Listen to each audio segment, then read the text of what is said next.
Welcome to my Saturday morning midlife crisis where cartoons are out, coffee's in, and our mortgage is now our longest relationship. I'm Austine. And I'm Alex. So changing completely topics, we can head into the valley. Heading into the valley.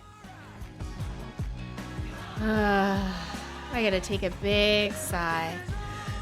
I think I need something a little stronger in my cup to discuss this because I think we should discuss this. Let's do this. Let's just start simple before we get into the big topics that I think. Let's save Nia and Danny, Okay. Luke and Kristen for last. Because Okay. I feel like that's going to be our biggest topics. So we'll just go really fast with the other ones. Exactly, because there's really not much going on with the others. Yeah. So wait, can I tell you my overall impression first? Let's do it. Overall impression. Overall impression is I have been bored. I have been bored. And I have been bored. I was so excited to watch it. The first episode, I was like, yes, this is what I wanted. Luke is Lala's baby daddy. I was like, this is everything and more. I would agree with you. That is my overall impression. And my girlfriend and I have talked about it many times. And it's just, there is too much kid talk, too much kid involvement, too much kids right now. Oh, wow. We're going to be very opposite. This is going to be an interesting conversation. It is. And I'm loving it. I'm already going to love it. But it's just, I feel 100% different. I feel like that's why it's boring. No, I feel they're not doing anything exciting because they have so many kids now. And it's all about the kids. Okay. Interesting. We're gonna have two different sides of this, but we're gonna break it down person by person. So let's just group these two together because they're the newest ones, and there are ones that are from one of our favorite reality TV shows, the new additions, Lala and Tom. Oh gosh. Okay. Not much going on with them. Okay. Not much. All right. So here it is. Lala, we're going to say a little bit about, and then we're going to circle back with her when we get into Danny and Nia. Yes. From a Lala's perspective, Lala came into the valley to be Lala. Yes. And one thing I've always liked about her, she's her. She's not going to change who she is. She speaks her mind. She is who she is. And then she does have some self-reflection. Yep. She will go back. She will go back and say, okay, I went too far. Yeah, I went too far. Mm-hmm. So I think Lala coming into the cast has been fine, and it was probably necessary. Agreed. But that's it with Lala. That's it. That's all I feel about because now. We will talk about her more with the other stuff. Yeah. Tom, on the other hand, I don't think has been the breath of fresh air that they were hoping for. Mm-hmm. And I think that Tom was more of a breath of fresh air when he did a guest appearance onto the show. And I think he was going to continuously bring that energy. And he's just not. And I have never been a Schwartz fan.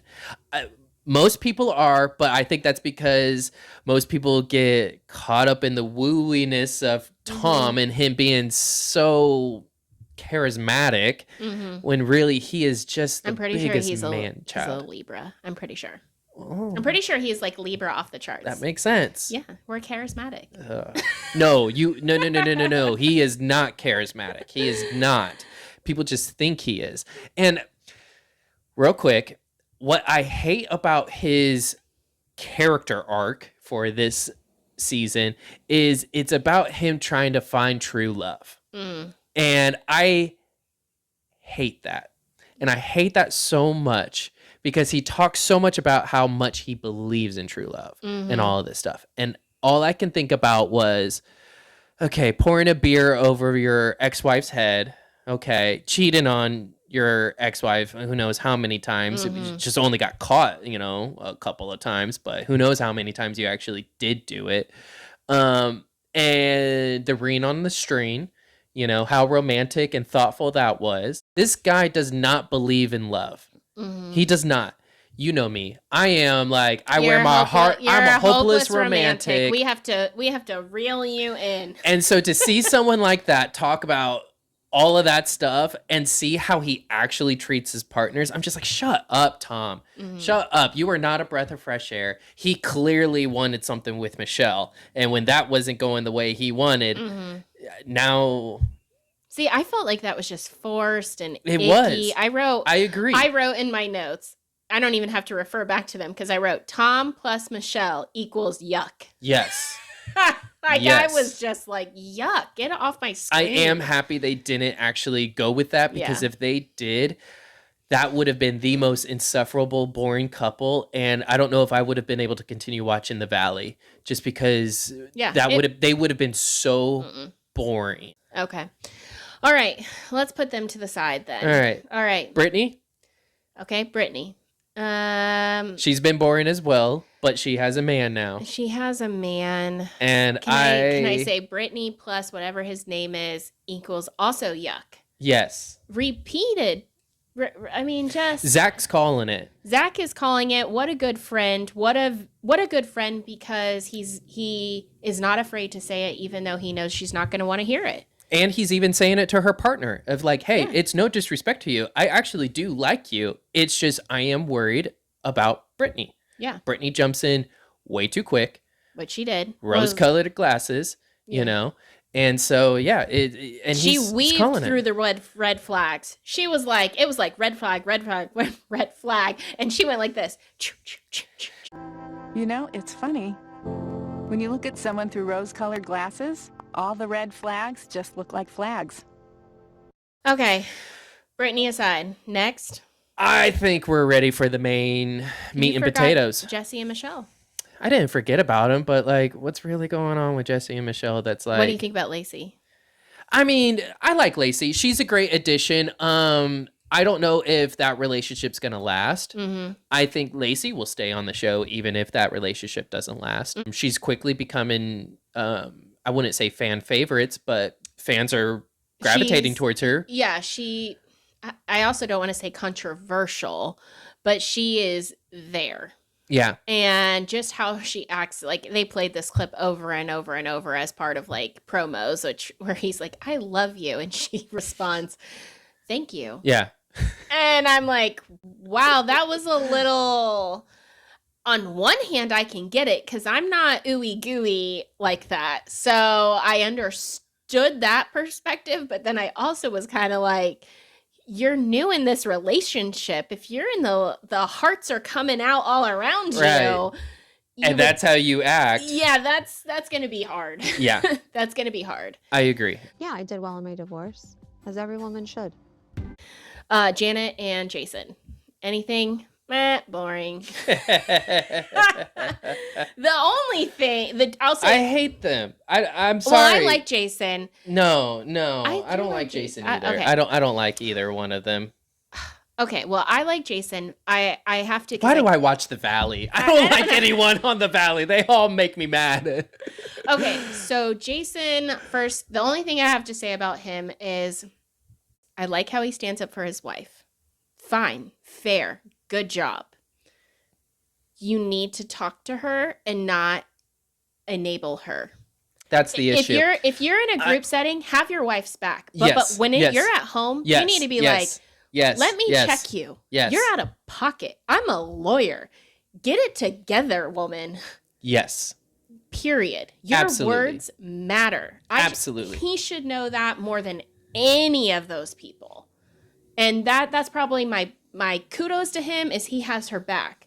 The flip side of that coin, my biggest critique is, you have to help her grow as a person. Yeah. That is what you're there So to do this as is a why I husband. don't like Jason.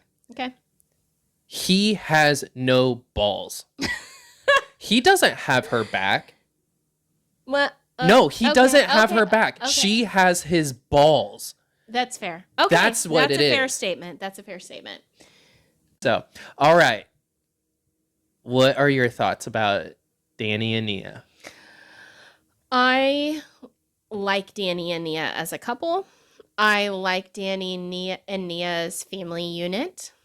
I think that what they do well, and what I would like to see more of, is their communication, because it is not perfect. It is not great. I like Danny and Nia's family unit. I think that what they do well and what I would like to see more of is their communication, because it is not perfect. It is not great. A lot of times where I want to go to Nia and be like, Nia, you're momming Danny, okay?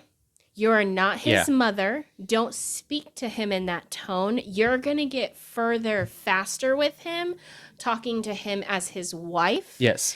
And and as a woman, like, you are going to do so much better for him, and then even for your self-preservation. Because as a mom, as a woman, as a career person, whatever, you wear so many hats that sometimes you do bleed those lines of like, where am I right now and who am I supposed to be? And especially with her having so many kids back to back, that is a lot of hormone changes. Right. That is a lot of physical like changes, like literally. You're tired, all of those things. And I'm sure she just feels like Nia/mom, like Nia version mom. That's who she has to be all the time. Yeah. Instead of just Nia, who is a mom, but she's also other things. And I think that's bleeding into the relationship she has with Danny. And I can get that. It's hard to navigate out of that and finding your identity once you become a mom, because that was a struggle for me. Mm-hmm. But even though that there's not a lot of good in the way they communicate, the reason why I started off with, I think I like to see it, is because they do keep coming back. Mm-hmm. Whether we get to see a lot of the conversation, which I would argue we don't, which is part of why I'm like, give me more, is that I like to see them say, I did not like the way you did that. Right. She's still communicating to him. Mm-hmm. Because I think Danny's getting a very negative spin on it. And again, bad behavior, the way he's talks to her when he is intoxicated, what he's done, what they shared on the show while he's drinking. I would have to probably say I agree with Lala. He should do some self-evaluation on that threshold, because everybody has to find what works for them. It doesn't mean none, but it may mean not this type. Maybe he just needs to be a beer guy and not a hard liquor person. Right. Maybe he just no alcohol. Or no alcohol, but I'm not saying that it has to be that. But he has to figure out what it is for him, and he hasn't done that yet, and that's something he does need to figure out, because he clearly changes. He can't hide that from anyone, even including himself. But I very much appreciate and love seeing their conversation. Awesome. So then we go to Kristen and Luke. There is a lot to unpack here, and my heart evenly is split for both of them. Okay. People don't like Luke right now. And they really much are blaming him for a lot of Kristen's stress and issues. Mm-hmm. They really believe that the only thing he cares about right now is just sex. And that is the only thing he wants, is just to get laid and all of that. Then those people don't have children. They're not married. And or not in a long-term committed relationship. Well, a lot of them, according to the comment section, they would say that they are. False. And they would say they that live in a false, fake reality. Kristen is going through is Luke needs to be way more understanding of that. And I don't think Luke is not understanding at all. I think Kristen is so not understanding him. Yes, what Kristen going through is real. Mm-hmm.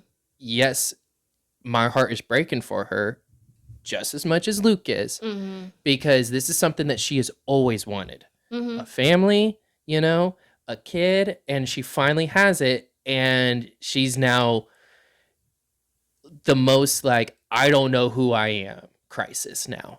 She's having her midlife crisis, and my heart's for her, but she needs help. She needs help. Yeah, she needs the therapy. She does. She needs a little bit extra. She's having a lot of postpartum. I'm not a therapist or any. My perception is she's having a lot of postpartum anxiety. Well, but I also feel like she is just really going in on Luke unfairly and just hard, saying how much he doesn't understand her. And I don't believe that that is the case at all. Kristen has always been, she over exaggerated a lot in Vanderpump. And she was also someone that was very heavily into sex. Very. I mean, how did her and Luke meet? Yeah, at a wedding, And then they banged in the back. Yeah, that is Kristen. That is the foundation of their relationship. And they had a podcast. I think they've changed the name of it, but it was like sex and something and everything else, or what else matters, or something like that. Exactly. Yeah. So to go from that, I don't know what their sex life exactly is like, but it makes sense why Luke would mention it, why he would bring it up. Yeah. You know? But people are just like, wow, Luke, that is the only thing you care about. I'm just like, give the guy a break. Okay, so I have lots of thoughts. Can I? Yeah. Okay, so I don't disagree with what you have kind of laid out there. I think people, if they're in the comments saying everything that they said, like you mentioned, then where I was like, false, lie, they're not, I actually want to change that. And I want to say, you're probably a woman. And it probably wasn't men in those comments saying those things. Because as a man, which I am not, but where the journey that I have been on, I would say I can understand Luke. And you are in a different world. Their baby is like 3 months old, as same as Danny and Nia. That's a very specific time period in being a new mommy, a new dad, that new parent window that is very hard, very uncomfortable. So when you're saying we have to remember who Kristen has always been, absolutely 100% true. But I almost would say, I don't think she's over embellishing or over exaggerating maybe what she is going through, because I very much related to Kristen, and out of everything. So when I kept saying at the very beginning of the segment, bored, boring, the only parts where I would sit there with actual like watching were the conversations between Luke and Kristen. And I just kept saying, give me more, and how bad I wanted to be at the table with them or sitting on the couch while we're, drinking some wine or watching TV and just talking, because I just wanted to be like, Kristen, you're so validated in what you're feeling. It is so wild to be on that experience of, I just had a human in me. Now I have to take care of this thing that I'm supposed to feel all of these emotions about, which I do, but it's just, who am I supposed to be now? And I think that's what Kristen's probably struggling with. Because like I said with Nia, she is in mommy mode. And I think Kristen is probably, I feel like I relate to Kristen in the way, and this is all hypothesis because I have never met her, which that would be awesome, again, to talk to her.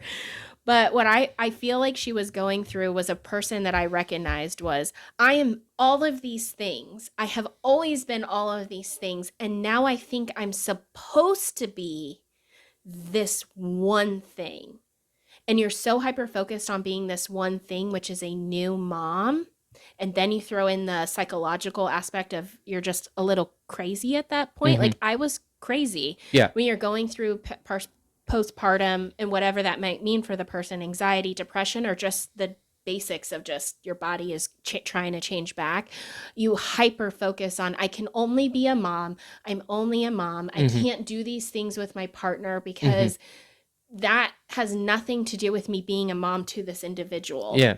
And I think that's where Kristen is. And when you're having that conversation of she's not the Luke in her conversation, it was so real. It was so raw. I loved every bit of it. And it was a conversation that if people were really honest with themselves, probably so many people had. And if the people in the comments were Luke, they should probably go check their relationship, because I have a feeling that their significant other was probably sitting there washing dishes like, thank Thank God somebody is saying something, because Luke, I feel Yeah. you, man. Like, Well- I feel like it was that, and I wish the Valley would lean in more to those, because as a viewer from Vanderpump from the beginning, when I was in my 20s with them, Right. to now adulthood, 30s, late 30s, married with kids, I want to see more of that journey, because that's where I'm at in my life. That's fair. That's fair. And so earlier, I was like, less kids and stuff like that. When you talk about that perspective, I can Get see behind, that. Yeah, and I can get behind that. But I want to circle back real quick, because this is where I think we're going to disagree with Kristen a little bit. So I agree with everything that you were saying, except I just believe you were describing Nina. And No. yeah. I relate to Kristen. I relate to Kristen more than I do Nia. Well, this is the thing, though. Because I'm crazy. I think you know that. Yes, and I think you and I both would agree, though, that when you get crazy, it's not justified. In your world, you may think it is. I think the podcast is now ended. Kristen Doty, can we just hang out? Because I think you and I could be fast Luke, friends. Can we just hang out? I think. Because I think you need some Kristen, real man time. I see you. I see you, Luke. No, like, seriously, I know you guys have a podcast. We're newbies. I get it. You don't know who we are. But Kristen, Luke, see you. Sleeping on the couch. I got you. I got you, Luke. You passed out on the couch.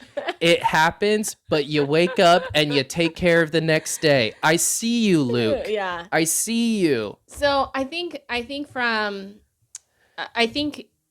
everything we're saying and everything that they said is why, again, I would love the Valley to lean into it more. Yes. Not that I don't want to see no drama, and not that I don't want to see more of the horrible bar night out at the early 2000s. Because I was like, where is that? I want to go. It looked dead, but hey, right. It'll be funny if you're all intoxicated. You won't remember that there was 0 people there.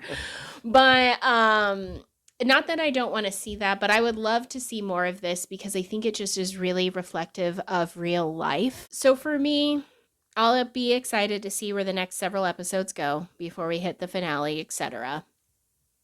My perspective is they really need to evaluate, because the Valley is a new concept for Bravo. Yeah. They're trying to figure out how do they bring young viewers in, but how do they keep viewers like me who have been with Bravo for 20 years? How do they keep us engaged as well? Yeah. So it'll be interesting. I'll finish the season for the podcast, but I have to say it's actually very hard for me to watch in general. So thanks for watching. If you want to check out the full episode, be sure to listen to us on Spotify at My Saturday Morning Midlife Crisis.